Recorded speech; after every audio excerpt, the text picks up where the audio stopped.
Salam sejahtera semua pelajar. Tajuk kita pada hari ini ialah tentang mesin, unit 10.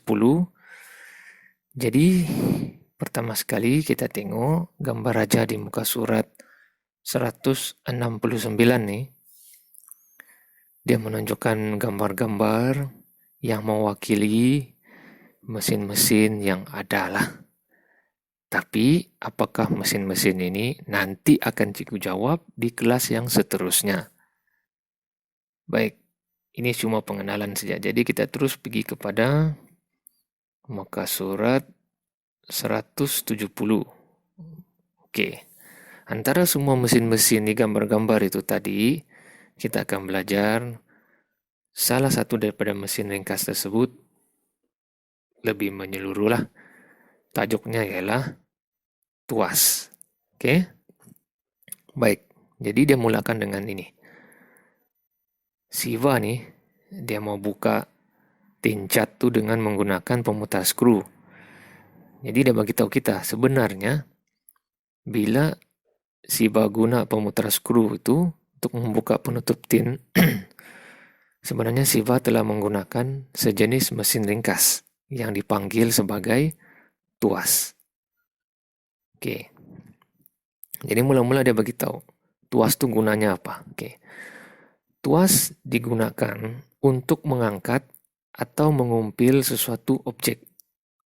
Untuk mengangkat dan mengumpil sesuatu objek macam mengangkat penutup tin inilah ataupun mengumpil penutup tin inilah. Oke. Dan dia bagi tahu di sini tuas ini terdiri daripada 3 bahagian, yaitu beban, fulcrum, dan daya. Oke, jadi cikgu jelaskanlah di nota cikgu di sini nih. Baik, kalau kamu tengok di sini kan, jadi tangan. Oke, kita mulai dengan penutup tin lah. Kita ikut dari buku teks. Jadi penutup tin itu bertindak sebagai beban. Oke. Ini tuas ini dia ada 3 bahagian kan. Jadi cikgu jelaskan ketiga-tiga bahagian itulah. Yang pertama, penutup tin itu bertindak sebagai beban. Nah, oke, ini beban. Apa itu beban? Berat sesuatu jasad. Oke. Baik. Kemudian, dia cakap, hujung pemutar skru yang menyentuh penutup tin ialah fulcrum. Nah, jadi yang ini, yang menghubungkan antara tangan kita, tangan Siva itu dengan penutup tin itu ialah fulcrum nih, di tengah-tengah nih. Oke, di situnya, ini adalah fulcrum. Jadi apa itu fulcrum? Inilah yang menghubungkan beban dengan tangan kita itu dipanggil sebagai fulcrum. Oke, apa itu fulcrum? Suatu titik pada palang ataupun objek yang berfungsi sebagai pengimbang atau penyokong. Oke, fungsi fulcrum ini ialah dia mengimbangkan antara beban dengan daya itu sebenarnya, yang mengimbangkan antara beban ataupun daya lah, ataupun penyokongnya. Jadi satu palang, satu titik pada palang itu, nih satu titik pada palang, pada pemutar skru itulah, dia di perantaraan. Oke, itu bahagian yang kedua, fulcrum. Oke, bahagian yang ketiga. Dalam contoh ini, tangan yang menolak pemutar skru ke bawah bertindak sebagai daya. Jadi tangan dia nih bertindak sebagai daya. Oke, apa itu daya? Inilah kiranya inilah nih. Daya. Daya ialah tolakan dan tarikan ke atas sesuatu objek yang memberikan kesan. Maksudnya apa yang kita gunakan untuk mengangkat beban itulah. Jadi itu daya kita lah. Oke. Jadi ketiga-tiga itu, daya, fulcrum, dan beban adalah bahagian penting untuk tuas. Kalau tidak ada antara ketiga-tiga itu, maka itu bukan tuas lah. Oke. Jadi kita sudah tahu fungsi tuas itu tadi, dan kita sudah belajar apakah 3 bahagiannya lah. Jadi ini ada contoh lain lagi. Contohnya kita menyapu sampah tuh pun ada tuas di situ. Fulcrumnya di sini. Oke. tempat kita pegang, dayanya di sini. Oke. Tolakan ataupun tarikan yang kita kenakan lah, yang memberikan kesan sehingga beban itu bergerak. Ini beban lah. Oke. Begitu juga kita mencabut paku tuh. Fulcrumnya di sini. Kemudian paku itu adalah beban lah. Dan daya ialah yang kita tarik supaya beban itu terangkatkan. Oke. Begitu juga menjepit ais. Fulcrumnya di ujung. Dayanya di tengah-tengah sini. Dan bebannya ais itulah. Dan juga contoh lain yang ada di sini. Di nota cikgu. Oke, boleh tengok. Menggunting kertas. Fulcrumnya tuh di tengah-tengah nih, kemudian daya tuh yang gunting yang kita pegang, dan beban tuh kertas yang kita ingin gunting lah. Begitu juga menolak kereta sorong, di situ pun ada tuas.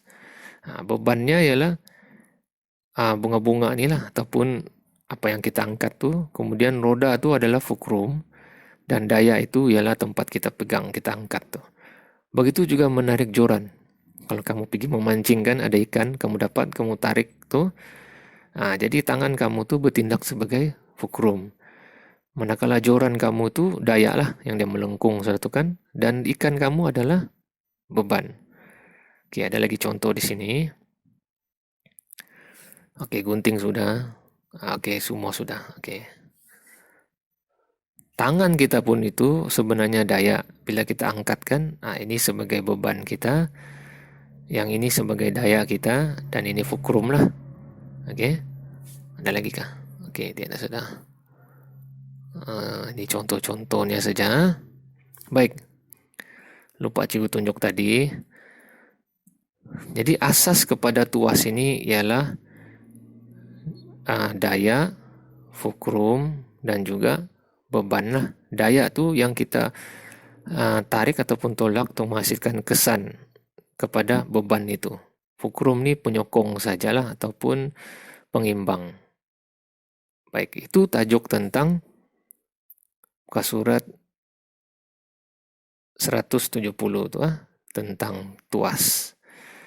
Dan di sebelahnya itu muka surat 171 ini hanyalah menunjukkan aktiviti untuk menentukan di mana kedudukan beban, fulcrum dan daya itulah. Oke, jadi kamu boleh tengok alat-alat ini dan kamu boleh kumpulkan jawapannya lah. Jawapannya pula ada di sini.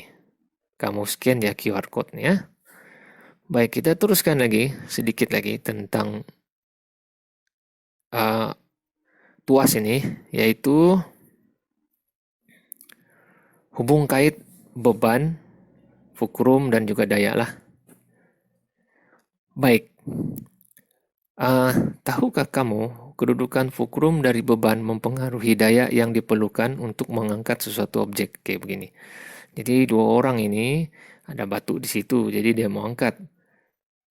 Tapi dia susah mau alihkan batu besar itu. Oke, mula-mula dia letak di tengah-tengah kan fulcrum tuh, jauh daripada beban. Jadi susah, dia gunakan banyak daya. Jadi dia bilang, apa kata kita dekatkan? Jadi dia dekatkan batu tadi itu, dekatkan dengan beban. Bila dia dekatkan, barulah terangkat. Jadi di situ ada perkaitan itu. Fulcrum, daya dan beban itulah. Ya, dia bilang bila batu kecil didekatkan dengan batu besar, fulcrum tu didekatkan dengan beban, kerja mengalihkan batu besar menjadi mudah sebab dia guna sedikit daya lah. Oke, sebelum kita pergi kepada kesimpulannya tu, jadi ini perkara yang kita perlu tahulah kaitannya. Jadi kedudukan fulcrum dari beban mempengaruhi daya. Oke, kedudukan fulcrum ini mempengaruhi daya kita. Oke. Jadi untuk mengangkat beban yang berat, dia beritahu daripada cerita ini tadi, kita perlu meletakkan fulcrum paling dekat dengan beban. Dan daya dikenakan sejauh mungkin daripada fulcrum. Maksudnya beginilah, tengok. Bila fulcrum itu jauh daripada beban, tengok daya yang kita gunakan. Anak panah tu besar kan. Maksudnya kita guna daya yang banyak lah. Jika fulcrum diletakkan berjauhan dengan beban, daya yang diperlukan untuk menggerakkan objek adalah lebih banyak. Tapi kalau fulcrum itu didekatkan dengan beban, maka sedikit daya diperlukan untuk menggerakkan objek. Nah, jadi kita kalau mau angkat beban yang berat menggunakan tuas ini, fulcrum itu mesti dekat dengan beban. Barulah daya yang kita gunakan itu kecil lah. Ataupun kita jauhkan daya itu daripada fulcrum. Makin jauh daya itu daripada fulcrum, makin senanglah beban ini diangkat. Oke, nampakkan biasanya bila ini dekat dengan daya, ataupun bila fulcrum dekat dengan beban, jauh dari beban, maka dayanya besar. Oke, jadi kesimpulannya itu,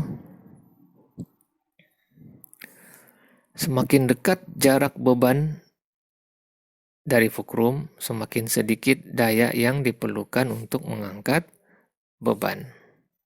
Oke, jadi cikgu sudah jelaskan lah, semakin dekat fulcrum ini dengan beban, semakin kurang lah, ataupun sedikit lah daya yang diperlukan untuk mengangkat beban.